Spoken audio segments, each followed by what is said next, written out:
what's the big reveal? Are European meat consumers actually reducing their meat intake? And how does this result compare to that of the 2021 survey?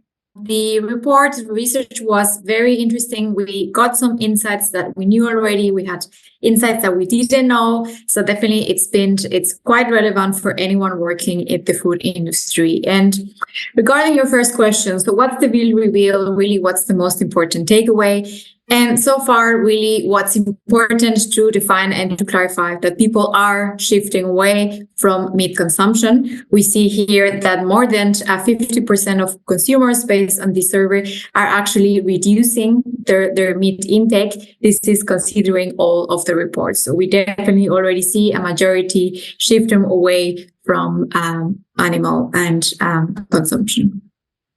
Thank you. And there are obviously a number of reasons why an individual might change their dietary habits. What were the primary motivations cited in the report for reducing meat and dairy consumption? And how did these differ from country to country? Yeah, so for sure, there could be many factors out there why consumers choose to reduce their meat intake. But looking at majority numbers and on overall, we see that health continues to be the number one reason why consumers are reducing meat consumption. And this, of course, varies according to the country. But in general terms, we see health to be the most important, followed by animal welfare and environmental concerns. So this is where we see actually interesting differences across countries, where we see that pretty much in general terms, everyone cares about health and meat reduction. But when we talk about environment and animal welfare, here's where we see some difference. For instance, we see that the Netherlands and Germany are definitely leading here the way in terms of being concerned of the environment and then reducing their meat intake. Whereas, for example, in other countries like Italy and Romania, these might be a little bit less resonant among consumers. That's so interesting. And how can businesses, restaurants and brands use these motivations in their communications and their marketing to attract consumers to plant-based products and meals?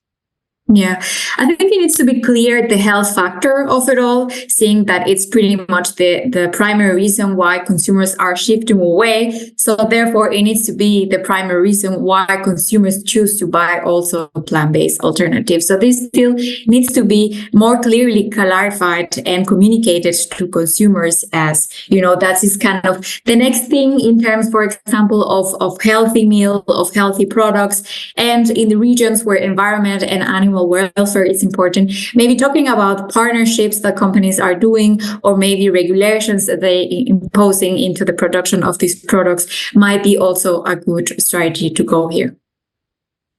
The findings also highlight a significant gap between intention and action in terms of meat reduction, as well as a likelihood that many Europeans underestimate their meat consumption. How can plant-based businesses and brands support consumers like these? Yeah, for sure. We do see a difference between what people say they want to do and what they actually do. But I think in general terms, it's already positive that maybe consumers are reporting their consumption of plant-based consumption and maybe the reduction of meat, because this already shows that there's some kind of social desirability into, consumer plant-based or reducing meat. So that's already a positive factors that brands can definitely leverage much more. And here's where we talk about social inclusion in terms of marketing strategy plays the role. No, it's something that we are all doing together, and it's something that could be still better included in this type of tonality and narratives that communications are using nowadays. Brilliant, thank you. Your research looked at dietary preferences across different age categories. How did this vary across generations, and what opportunities rise from this? Yeah, this is also a quite interesting topic, and that I actually discussed a lot while I was disseminating the reports, because a lot of people were a bit like, is this true? Are we actually seeing some interest of boomers and even older millennials into these products? Because so far it has been thought that these products are only for the young people. Only young people are actually interested in these products. But our results showed that it's actually much more diverse, the audience that is interested in these products. And so here is definitely the time already to communicate and to target these products to a broader audience, no, in terms of nutritional value for different audiences, for young people, for children, for older generations. We see that pretty much everyone would be interested in these products, especially if they could provide a more healthier value or nutritional value and into the diets of people. So there's definitely here much more that can be done into integrating marketing strategies to target different audiences in Europe. You also found that 45% of flexitarians have already spent more than 2 years being committed to their diet. What does this mean for brands when it comes to creating plant-based products, and when targeting this group? What considerations should they make? Yeah. So I think, what it means really is that consumers are not new to these products anymore. We're already talking about an experienced consumer. So that means that brands really need to take care a lot of how they're communicating, what they're doing, and really taking care of what they're actually doing that is coming across as transparent and as credible. So here we're talking, so an experienced consumer actually means that they know their product and they are then expecting now improvements in terms of quality, but also in terms of communication assets. Thank you. Let's move on to different plant-based foods and consumer acceptance of them. Was there a type of plant-based food that was reported as most frequently consumed by the respondents? And again, how did this vary country to country? Were there massive differences? Mm-hmm. So plant-based dairy continues to be the most or the product with the highest penetration and awareness within European consumers. So this is the product that consumers see or claim to consume the most, but also to request the most in the future. And this is also something that you can see across most or pretty much all the countries that we serve it.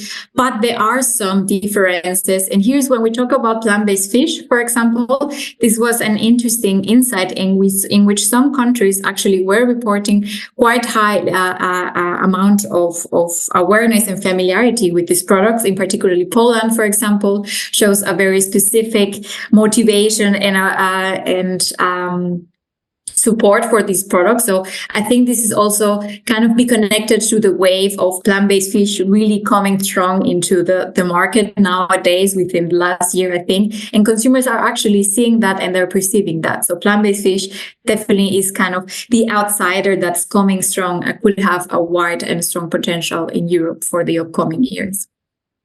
You also compared their consumers' preferred eating location. So, for example, at home, a traditional restaurant, plant-based restaurant, takeaway, etc. Which location did most Europeans report as their most preferred eating location, and why do you think that is? Yeah. So by far, at-home consumption continues to be, I think, more than 70% of consumers in our survey said that they prefer to consume it at home. And this is also something that could be expected because we are not seeing so much movement still in the food service. No, this is also something that is emerging quickly, but still in construction. So therefore, the availability of top of mind of consumers is still yet to be diversified in terms of occasional consumption. But still, we already see some good opportunities here in terms of restaurants. And here, when we talk about completely plant-based restaurants or plant-based restaurants, here we don't see so much difference. So this means that consumers might be open either at traditional restaurants, but also open to go to plant-based alternatives if they were to know that this exists or even have this type of products. And I think also important to mention here specifically is that countries where we see a higher penetration of these products, like for example, Germany and the Netherlands, we are already seeing some kind of movement in other locations. And for example, online is also something that's definitely coming strong or positioning strong in consumers' minds. So kind of working also this in this diversification of occasional consumption is also something that is coming quite strong in our results. Thank you. Let's loop back to the products quickly. What are the most important factors for consumers when selecting plant-based alternatives? Yeah. So, of course, taste and price continue to be the most important factors that consumers are looking for in terms of plant-based alternatives. But here, what I think is interesting or important to mention is that when we talk about taste, we're also talking about an enhanced experience, right? Something that is much more tastier or much even nutritional, no, or even both. So it's really talking about an improved in taste and overall experience that consumers are looking for. This is either by mimicking texture and flavor of meat products, or maybe even providing unique experiences, like, for example, with legumes and so on, kind of bringing a communicating this enhanced experience in terms of taste. And when we talk about price, well, here we definitely are talking about price parity with the meat counterpartners, and maybe even lower. And this is also something that we're seeing already in the strong markets like Germany, where companies are committing themselves really to reduce the price of these products. So I think next steps here would be to communicate about it. I think already when I go to the supermarket, I already see so many products that are really coming down in their price, but maybe I haven't really heard of it till I'm at the point of purchase. So maybe really making a bit more noise around the fact that price is really coming strong, and this is something that companies are working on, is kind of the next step here in terms of price strategies. Amazing, thank you. And you mentioned trust and transparency a little bit earlier. Obviously, these things are both vital to consumers. Overall, do consumers trust plant-based alternatives, and how do these level of trust compare to 3 years ago? Yeah, that was also quite surprising, because we kind of measure the level of trust and how much has this improved above the years. And we already see quite strong numbers in terms of consumers saying that they trust this type of products more than they did 3 years ago, for example, in our last revision. And this also differs across countries is also something that I really need to mention here, because we see some difference in countries like, for example, Italy or Germany and even Spain coming strong in increasing or improving the trust. But maybe there is some other countries that are kind of lagging behind, in which communicating more trustworthy information about these products continues to be kind of number one strategy or thing to do. What were the main reasons given by respondents for trusting or not trusting plant-based foods? And how can brands build stronger trust among consumers kind of using these insights?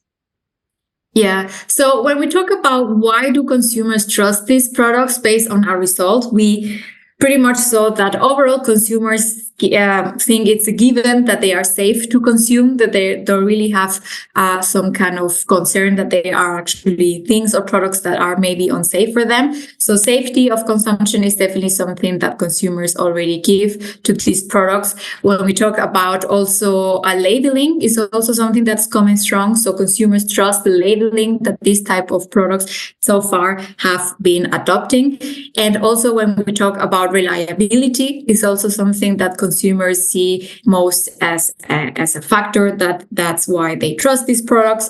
But there's also some other areas of opportunity. And here's when we talk about traceability, something that consumers are still a little bit more hesitant. No? So where is this actually product coming from? What type of ingredients? Where was it made? Is something that can definitely still be better communicated, which therefore can contribute to a higher trust of these products in the future. Which sources of plant-based protein do consumers find the most trustworthy? So plant-based alternatives continue to be kind of the most alternative protein trusted source among European consumers.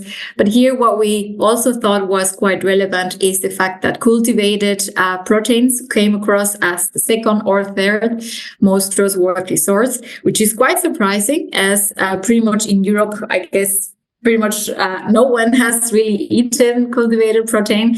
So that means that because maybe being a lot of present in the media, really talking about it, there has been also a lot of support into accelerating these proteins. Consumers are really catching the attention of it and already trusting these sources. So that's definitely something that we need to keep an eye on. And the third most important source would be fungi. So fungi continues to be also quite relevant for consumers when we talk about alternative proteins. Absolutely. And it's such an exciting kind of area, isn't it? Both cultivated and fungi-based foods. The study reflects a kind of an urgent need for policy action in Europe's food sector. Which countries stood out with the strongest consumer support for policy measures aimed at shifting the population towards more plant-based eating? Yeah, this is also quite interesting. We saw that countries where maybe the adoption of plant-based diets and even products is not so high, we've seen a lot of support or even requests for government support here to this transition. And for example, Italy and Spain really come as strong countries where they are requesting the most action for their governments. We also see UK, which is already a strong country, but still consumers are requesting that the governments really are taking much an active role here in promoting this transition. So there's definitely here quite interesting results, and also requests for consumers to really not only leaving everything to consumers, but really coming strong support from companies, but also from the governments to make this transition happen. Absolutely. And that brings me to my last question. From your own opinion, what is your standout takeaway from the report? What do businesses and institutions need to know, and how should they move forward with this in mind? Yeah, I think we've seen a lot of interesting movements from people and motivation into doing things, into adopting maybe more healthy, more sustainable diets. But there are still so many primary factors that are hindering this transition. When we talk about price, when we talk about taste. So here really what companies could really leverage much more is the opportunity of seeing plant-based foods, plant-based alternative, not as the alternative, but as the next step in terms of food consumption, in terms of food offer, food products. No, so this kind of natural transition that needs to happen when we talk about the food that we eat. No, really going away from this alternative perspective or positioning, and really establishing this type of products as the next step or as the future when we talk about more healthy diets, more sustainable diets. So this is really something that I would encourage companies to take on in terms of the communication, and we're already seeing great brands doing this, no, really trying to position their products as the next step and as the future when we talk about food and better decisions in terms of what we eat. I love that, seeing plant-based as the norm. Exactly. Yeah. Amazing. Thank you so much for sharing your knowledge with us today, Elsa, and thank you to everyone at home for watching. For a deeper dive, you can access the full consumer reports on ProVeg's corporate website or on the Smart Protein website as well. And as always, you can get in touch with our expert team for more support via email. And we will link the email address at the end of this video. And you can follow the New Food Hub on our LinkedIn page as well. Thank you so much for watching, and thank you so much today, Elsa. Yeah, of course. Thank you, everyone. Next time.